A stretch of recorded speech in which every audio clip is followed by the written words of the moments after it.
Welcome to Headshots by Peggy Presents. I'm Peggy and I'm here with Tay Smith. He is a film and television agent in Atlanta, and he's going to give us some secret insights to the business or something like that. We're going to have fun either way.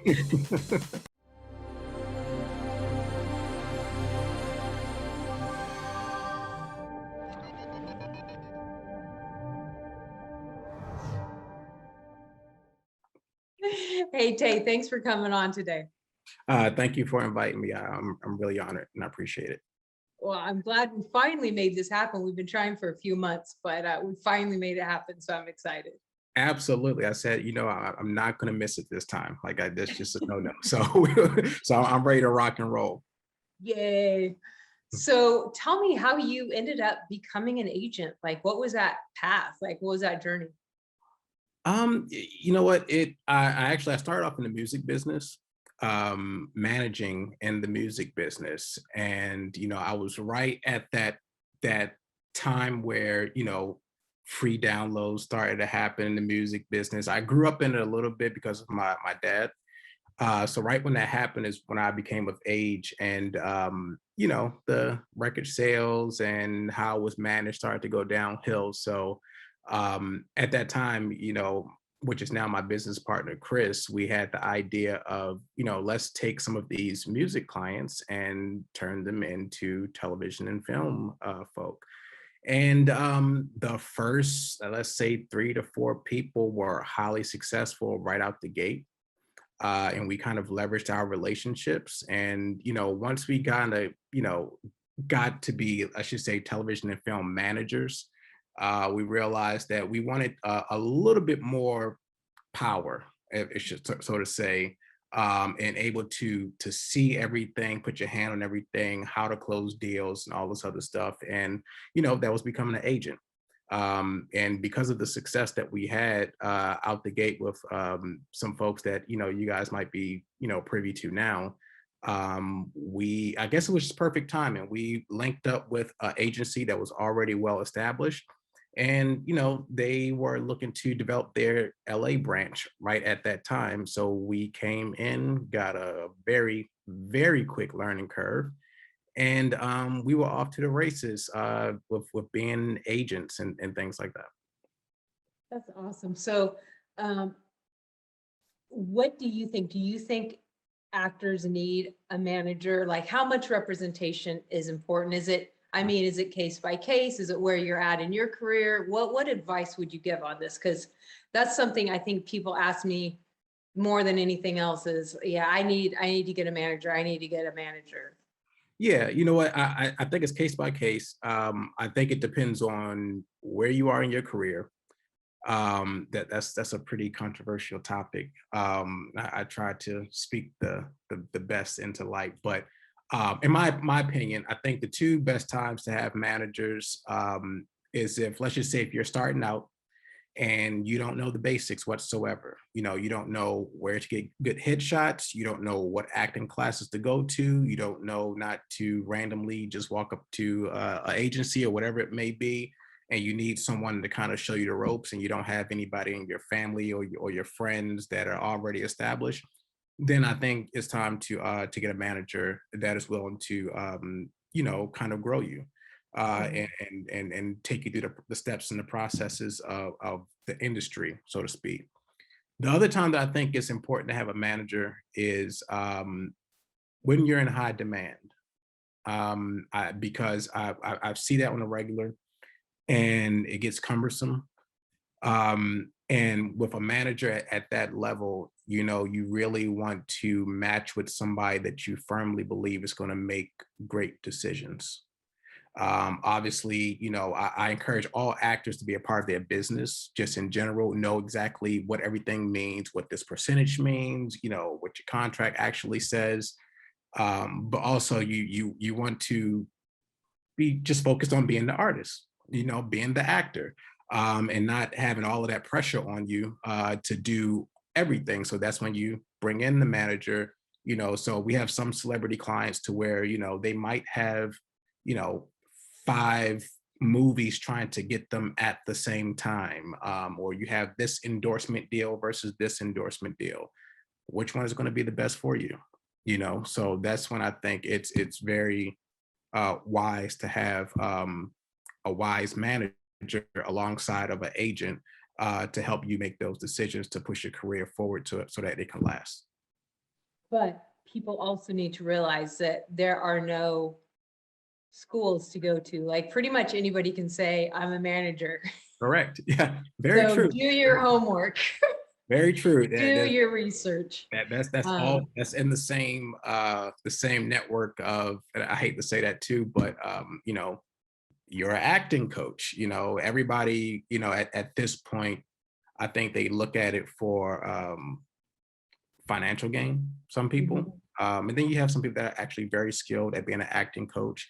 And the same thing when it comes to being a manager. You know, I've worked with several managers. I know of great ones and I know of ones that, you know, they're just on an email thread and just they say great job and they're going to get probably more than the person that actually got the deal for you. So, you know, it is what it is, but I do recommend that people do their research and really find somebody they match with, you know, or if they're looking for someone in particular that is more of a gain where they're lacking in a certain area, but overall it needs to be somebody that you can trust. Absolutely. So what is your advice? How is your process on taking in new clients? What should actors do when they are looking for representation? They're looking for an agent. How do they find an agent that's a match for them? What are your tips for that? You know what? Our process have changed a long time as we grew. You know, we get a lot of, just like any other agency of, you know, to a certain degree, you know, we get a lot of submissions of people that's trying to get into the agency. Um, you know, at this point, just speaking for us in particular, we're referral based only. So that means, you know, if you have someone that's already signed to the agency, or if your attorney, if your PR person, if your manager, you know, whoever it is, you know, feels though that you'll be a good fit, that's a more of a little of an easier way. And also some workshops, I'll say, that are valuable. I do attend workshops of a few, you know, a year. And that's it's wild because I think in the past, I don't know, 3 months, I ended up doing maybe six or something like that in the past 2 or 3 months. And you know, we've seen some great talent there that once we signed them, you know, like two weeks after we've signed, they end up booking. So it's, you know, those are the best ways. You know, but every agency is different. Some agents are, you know, there to develop talent. I think we're at this stage in our career, we're a little bit past that. And we rather, you know, have you go to another agency at that time. But I think that's the best way, you know, and I'm not saying that we're gonna say no to everybody that just does a generic blind submission. Every once in a while it'll get across. And if I see a high skill level and I just know that, hey, you just haven't had the opportunity, you never know what can happen. You know, we've done it before, we've had success stories from that. But I do say, you know, referral base, and also just uh, doing your research on some of the actor workshops or panels and things like that, making sure that it's something that has a legitimate success story. And again, I would get involved with the acting communities because at some point, somebody in your acting community is going to have gone to, you know, the workshop or panel that you're thinking about going to, and they can tell you if it's legit or not. Yeah, and I think that actors can kind of do their research, see what agency, who they're representing, or do they represent other actors at your skill level?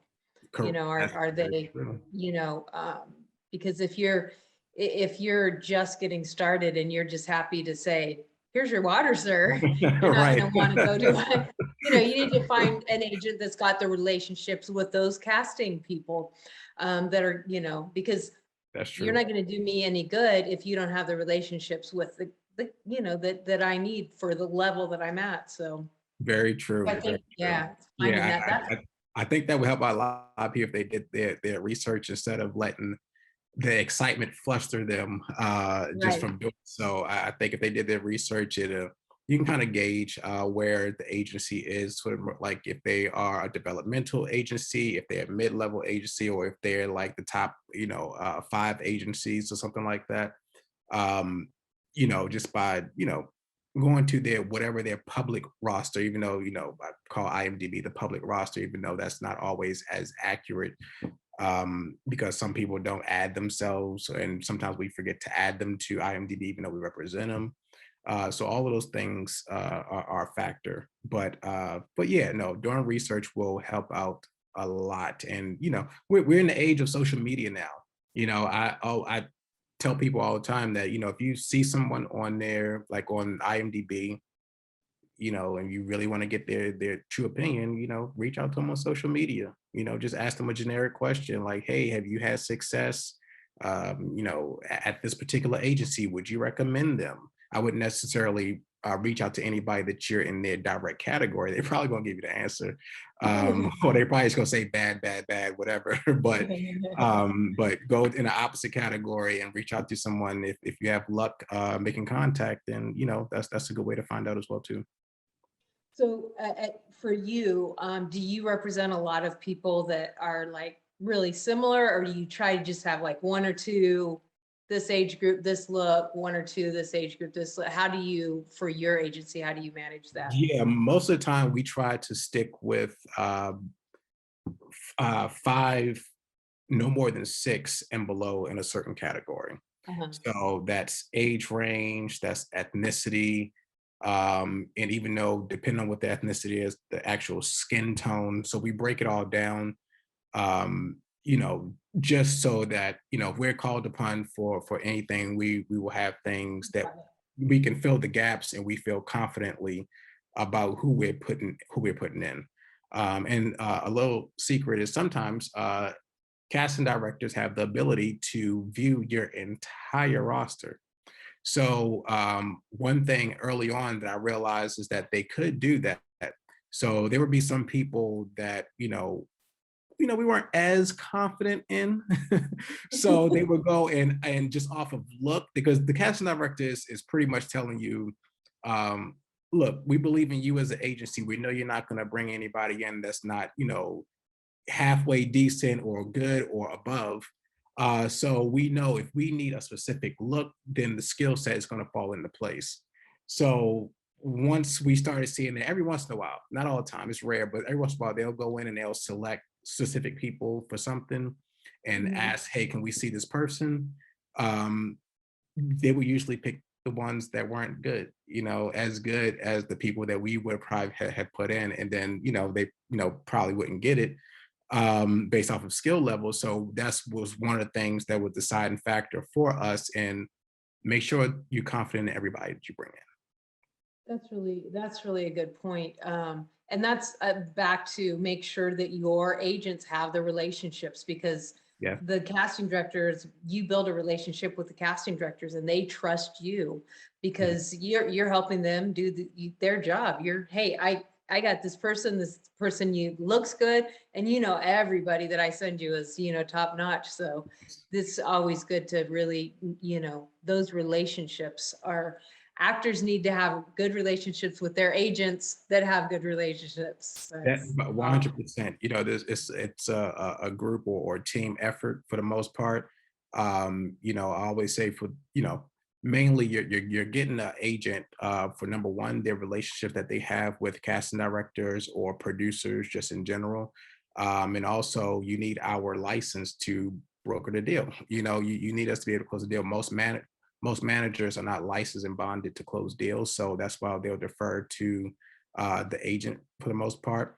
But it's heavily relied upon our relationships. I'm proud to say that we have great relationships here in the Southeast, and so that's always been a great asset to us.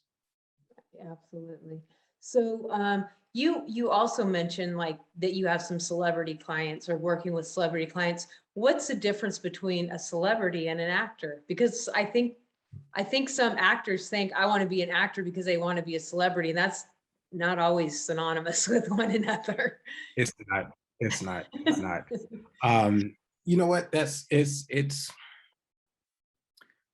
they're all different. They're all uniquely different in a way. A lot of it can be determined of when they had their celebrityism, when they got into it, when they became quote unquote a celebrity. We have some to where they're young, early 20s, late teens, to where they're a celebrity now. Versus we have well-known figures that are in their 50s or their 60s. So a lot of it is is different. Some of their core balances are somewhat the same, if I must say so. But we're in a day and age to where now you can be a celebrity again without acting. You're A celebrity lot on some, TikTok. well, yeah, TikTok, just social media just in general. And it was mind blowing to me how big these deals were off of social media.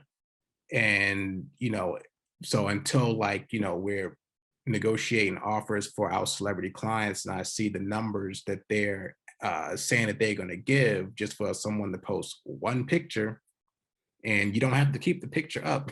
You can put the picture up and you can have it there for 2 3 days, maybe 4 days, and then you're not obligated to keep it up. And sometimes that amount of money that they get is more than someone that would spend 2 months on a movie set. So it's a lot different. It's a lot different now. I'm looking to see. I'm interested to see where it's going to go in the future. But we have both. We have social media stars. We have actors that are quote unquote famous, and it's just it's interesting. But social media definitely has a lot to play in both right now, I would say. So what do you feel like we're kind of on the downhill side of this COVID thing, right? I mean, we're kind of, pretty much production's back up. Most things are Mhm. filming 90 to 100%, like things are back going. What do you feel are the biggest differences? What are you feeling is different now than say 2 years ago? Uh, the scheduling. I think the scheduling has caused a really big hiccup. A perfect example is, let's just say 2 years ago, if you know that, you're going to be filming on Wednesday. And let's just say if you're out of town by chance, you know that if you get there early Tuesday, everything is going to run smoothly. 9 times out of 10, you're going to get there. You're going to, get your wardrobe done if they haven't already asked for your measurements in advance. And the biggest change again has been the scheduling, to where now you kind of have to plan an entire week, sometimes a week plus in advance, because there are a lot of random schedule changes. Um, and a lot of it is because of just the testing, just in general. Interesting enough, I'm not going to say the set, but it was was it a movie, a TV show that was filming, and we had actually 3 people in this one episode. And this just happened 2 days ago, and they got there, and someone had tested positive, and so now that entire thing is pushed until the middle of January. So, you could, if you're coming, it's really been a hindrance on people from out of state. Let me say that. That's been the biggest one. So a lot of times you'll be in the air, in an airplane, whether you come from New York, LA, we have people in Denver, if they chose to fly from Chicago or Florida, they'll be in the air, and then by the time they land, they turn their phone back on. Oh, no, we're not filming. We're not filming. So it's been a lot of that. So and even as an agency, it forced us to bring in limited bi-coastal talent. unless we kind of knew their layout front and back, and we actually have to, know they have certain requirements, I'll say, Mhm. like true close family, true close friends, to where if you ask to stay with them for a month, it's not going to be an issue. Yeah. And a lot of people, if you have either a great savings account, which I never ask for the number, I just rely on you to be honest with me. Just okay, I'm financially secure. If I fly over there today and I know that it's canceled, I can fly back and you won't. I'm not going to complain. That's nothing to me. Or people that may be privileged enough to have flight benefits. But I Mhm. think that's been the biggest thing. You know, just the scheduling.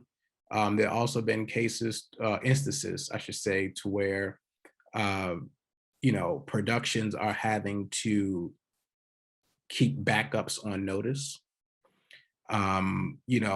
Hey, your person is between you and this other person. Okay, cool. The other person got it, but just in case, if you don't mind, could you hold just in case this person tests positive for COVID?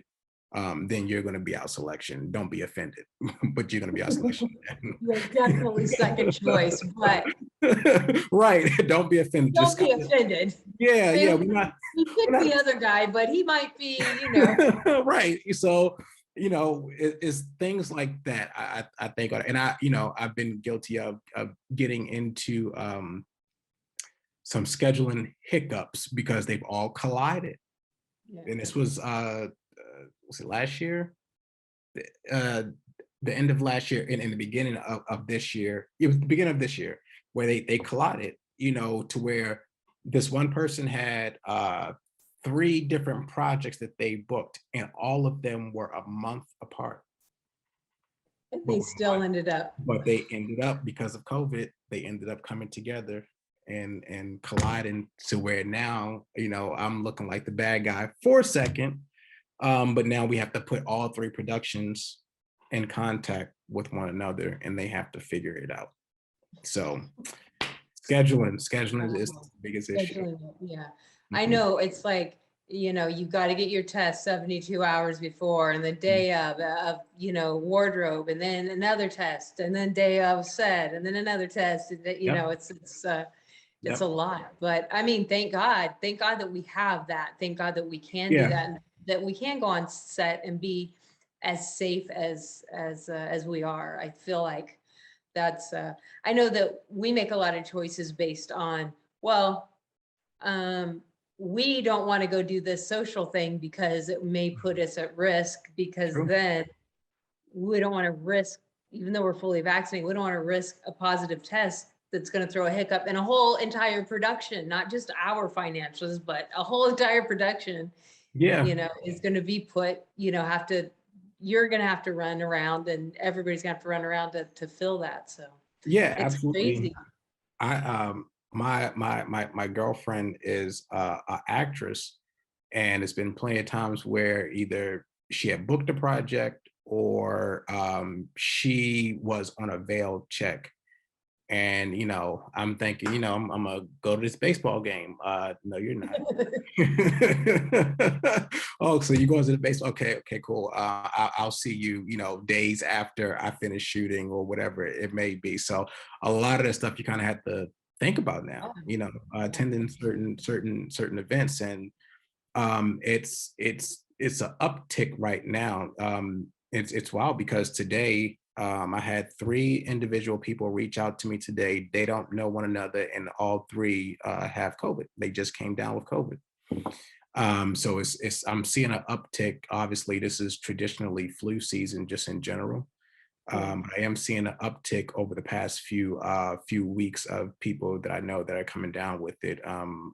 So it's not over. Let me say Yeah, it's that. not over. It's Mhm. far from over. So we all have to be diligent in our in our just thinking. I mean, we need to think globally, think of our neighbors because, you know, whatever you believe personally, it's not always about you because like 100, every 100%. other people's livelihood is, yeah, and lives are at stake. So Yeah, yeah, Right. 100%. I agree with you on that one. For sure, for sure. Well, what tip would you like to give my viewers? What do you have? What's your wisdom? The wisdom of Tay right here. Give it to Um, us. you know what? It's a few different ones if I can name a few different tips. Number one, I would say, I think we touched on this earlier, is get into it for the right reasons. If you're getting into it for the money, it will be even more of a headache. For money or a celebrity status, it's going to be more of a headache. Most of the time, when you get into it for the art, the money will follow, and those are the ones that usually, they succeed much quicker because it's not this daunting thing. The other things I would say is really, pay attention to TV shows and movies. Look at them a little bit differently. I wouldn't look at it for the entertainment value right offhand. I would look at it for technique value.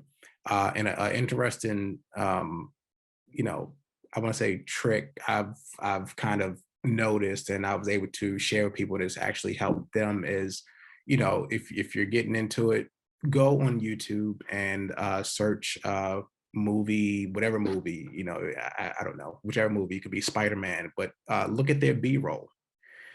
Looking at their B-roll, you can tell a lot of, not only how they auditioned, if they auditioned, but how to audition for future projects, just in general, the facial expression, the voice tonality, everything that you would need to know. Most of the time, you can tell from B-roll versus the actual footage that you actually see. Because I think a lot of people overact in a lot of these situations when they're auditioning and things like that. When it's that's what you do for theater, but when the camera is really directly in your face, every facial expression, every emotion is captured right then. But just again, going back to the whole thing of what I said of getting into it for the right reasons. If you get into it for the right reasons, just stick at it. This is 100% a marathon. It's not a sprint whatsoever. And just be persistent. Always try to increase your skill level. Try to learn more each and every day if you can, and the success will always follow. Awesome, awesome. Well, that was great. I really appreciate you hanging out with me. I know our viewers loved it, so I thank you. no, I appreciate it. I will definitely come back. This has been fun for me, and yeah, no, I just really appreciate you. Awesome, awesome. Well, what is your favorite social media platform? How can my viewers follow you? Well, I'm very active on Instagram and Twitter mainly. And for those two platforms, it is the very same. It is Tay Smith, Tay Smith, as in entertainment, but it's just ENT. And you can reach out to me on there. And most of the time, I'll respond back. Awesome. Awesome. All right. So all of your information is going to be in the description below. I'm sure that everybody's going to want to follow you. Leave tons of comments. We'll holler at him. We'll bring you back on the show if you have questions. Again, I really appreciate it. It was a lot of fun. So everybody listening, I am now a podcast and I really need your subscriptions. It's apparently a big deal to have people subscribe to your podcast when you're first starting. So go wherever you're listening to this, just hit that subscribe button. Yeah, and please. Of course, yes. And I am obviously on YouTube and Facebook and everything else. So make sure you follow me, share this. Most importantly, have an amazing week. I'll see you next week. Text or call today so that we can get you effective headshots that you can use as part of your marketing strategy. Headshots by Peggy, how can I help you?